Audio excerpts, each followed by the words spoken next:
Hi there. Thanks for letting me up to speak. I was interested in this idea, well, that it's not so much an idea, it is actually happening where women who are stay-at-home parents or they're single parents or whatever, if they're stay-at-home or they're, working a job or whatever, and aren't as academic as the rest. I think that the idea that these women who are raising children shouldn't have a voice is actually, it's going to be really damaging. Um, I was going to say about the advocacy. It's not just like advocacy, Kay, that we're losing its agency. These women are being pushed to the sidelines. Women who otherwise would do things aren't doing things, and that bothers me because I felt sidelined myself. I've had loads of ideas. I've flung them out there. You've seen what I'm like in group chats. I'm like, here, let's do this, let's do that, let's go protest this, let's write letters to whoever, and then it doesn't happen because we fall into this weird sort of bureaucracy, and then everybody becomes, I don't know, everybody just disappears. So yeah, that is my opinion. Women who are stay-at-home mums should be more involved than the people who have, full-time jobs and whatever else. I think we should be bringing them forward and asking them to do things. I think that would be really helpful in terms of actually getting shit done. Hi everyone. Uh, the whole feminism thing and classism, it's fucking rife with classism. The snobbery, the arrogance that come from from a very small vocal group of feminists that put themselves above everybody else, treat everybody else like they've nothing to add and they're irrelevant. In this country, England, uh, because I think I need borders on this country, because I've seen my fucking working class institutions and housing and everything else go down the pan, and there's not enough shit to go around. Because I think I want my borders reinforced. I want fucking England's people to deal with fucking France and get it sorted out. That means I can't be a feminist. Yeah, I'm not good enough. And because I'm English and I'm white, and that in this sort of like group that I find myself in sometimes, yeah, means I'm the equivalent of a Nazi bigot. No, these people are self-appointed. Their neediness to be admired infuriates me. And which the problem with that desperation to be admired, you've got all these people falling in line, doing the admiring, falling all over themselves to lick the boots of these women, and they're the crowd I call the pick-me's, because they're desperate to get their little essay published in what is considered to be the best of publications for feminists, and it's ridiculous. It's like fandom gone mad. I wanted to say about academics in that we're not necessarily referring to academics in an educational capacity, but more of the women who theorize and they're not really in it, which is why they have trouble connecting. You're saying, it's not working for them. They have trouble connecting and understanding what's important because they're not really in it. It's very theoretical for them. So that's what I think we all mean when we say academic. We're not actually calling out academics. But a lot of this debate is, I'd say, it's run over by what I would call superior women. And they're in it for their own ends, whatever that might be. They might want to be a famous lesbian activist, or they might want to, line their own purses with some career that stems from the area that would have been working in. But I get called, I'm like a TRA because I'm divisive. I don't think it's divisive to point things out, to ask questions. It's not being divisive. That's what we're here to do, to think critically and say, what is this? How can we make it better? So that's at the root of feminism. So when we talk about feminism, we're saying, what can we see? What do we all agree on? And how can we make it better? I think that gets lost amongst the theory. And I think that a lot of these superior women who are perhaps saying that they're socialists see working class women as a tool. We're a tool. We're not real people. They don't enrich us. They don't let us know how to work these systems that they've devised They know all the loopholes. They know how to get around them, and they're not passing that knowledge on. They see us as a tool, and I notice if you're new to this movement, you will get groomed quite quickly into the leftist way of thinking, and if you don't, you'll be cast out. They're not listening to the grassroots. They've decided, because they're superior women, that this is going to be a careful balance, and it's all going to be great. And just stop being divisive, stop being an extremist, stop being like a TRA, stop being rude. And I think the tone policing is also very much a class stroke superior woman issue. That, you know, maybe some of us, we're not as articulate as them, and they're just not listening, and they tone police us. And it's so fucking superior. If I want to swear, fuck off, don't tell me not to swear. And it's always the middle class ones, well, nearly always, telling us off because we won't tolerate their pet troons.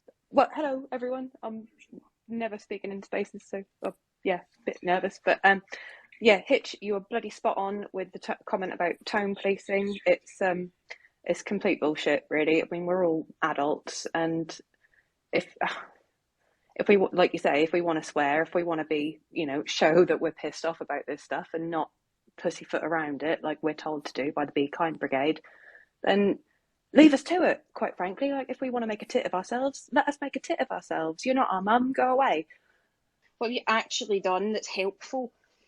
I don't expect you all to run around fucking helping each other every minute of the day. I know you've got lives and families, but even just giving somebody a shoulder to cry on, you know, and somebody to talk to, and, you know, giving them some general advice is enough to help this movement. I just wanted to point out that I think a lot of this hierarchical stuff within the kind of GC feminist superior women also revolves around having the rest of the correct lefty opinions. So most of them are like purist lefties. They agree with seemingly unlimited mass immigration. Anybody who sets foot on our soil, you know, is a refugee, blah, blah.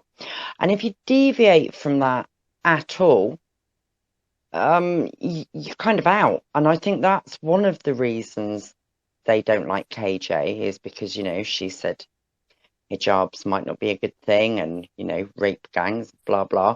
And that was one of the things I think initially enraged them about her. Oh God, we're not supposed to say names. Sorry, I forgot.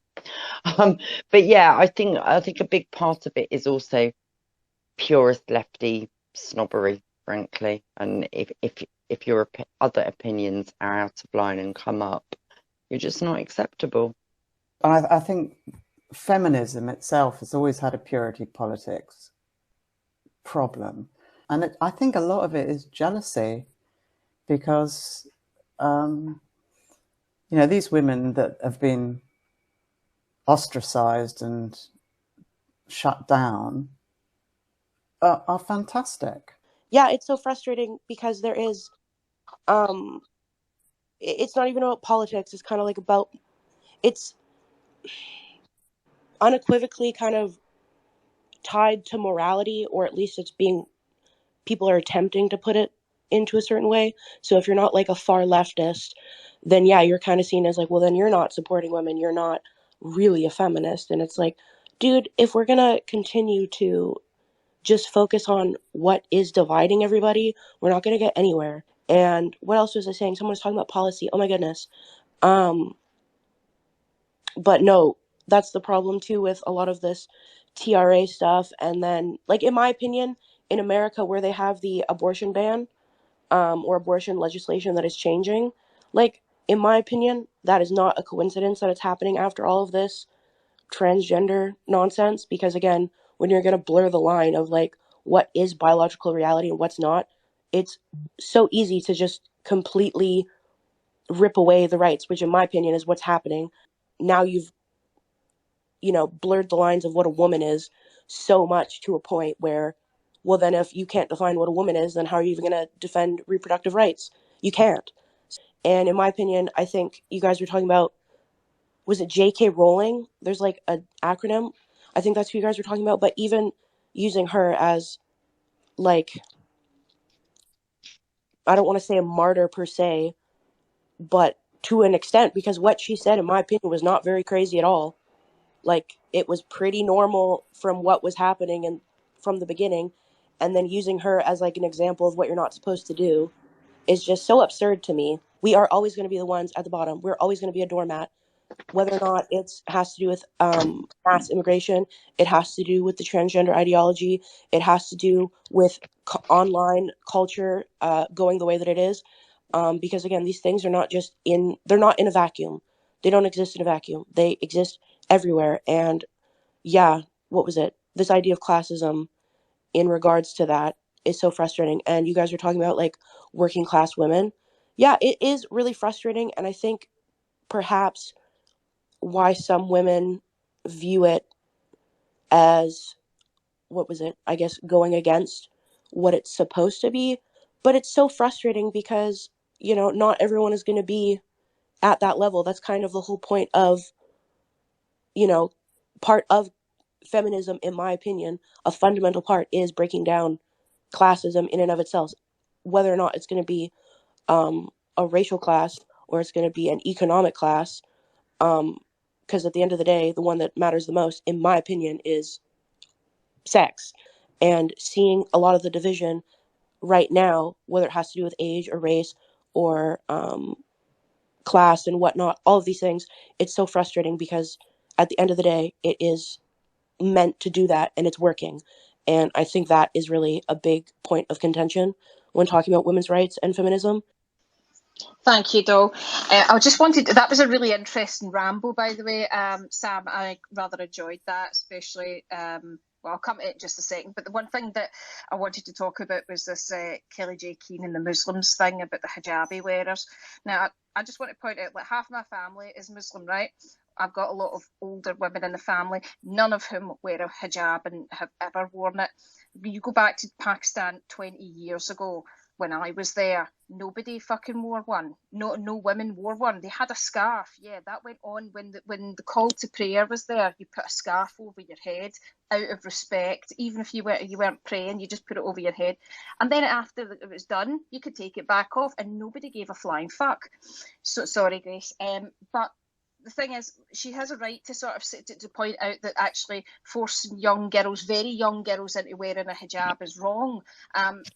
And I support that statement because I wouldn't have liked to have been in that position. So it's okay for like sort of British Muslims where they have the option. There's that most of the time they've got the option they can wear one and they don't have to wear one. But you've got women in countries like Afghanistan, Iran, Iraq. They're being forced. The purity politics thing, yeah, we get a lot of that. But then you've got to remember as well, this movement is comprised of a lot of different women. We're all from different socioeconomic classes with politics, beliefs, and opinions that just are completely different. We don't need to be experts in any particular field of feminism, or any branch of it. We just know, we call a spade a spade. But and I also want to point out this term cis and cisgendered. Cis isn't legally protected. It's not part of law. And if you start referring to yourself as cisgendered and you're a cis woman, cisgender. These aren't things that are in law. Women and girls are protected law, not fucking cis this or cis that. So that people aren't spotting the danger. And I was pointing it out last year when we had all the stuff with Roe v. Wade. And I was like, please, Americans, can you just get a fucking handle on it? You're all clapping your hands and going mental about the fact you can't have abortions and you don't have that bodily autonomy. But at the same time, you're willing to give up your right to call yourself a woman. Therefore, you don't have a legal right to anything. That's what you're trying to get them to see that. Purity politics, we need to abandon all of that. We are all from different classes. We are all from different backgrounds. We all bring something to the table.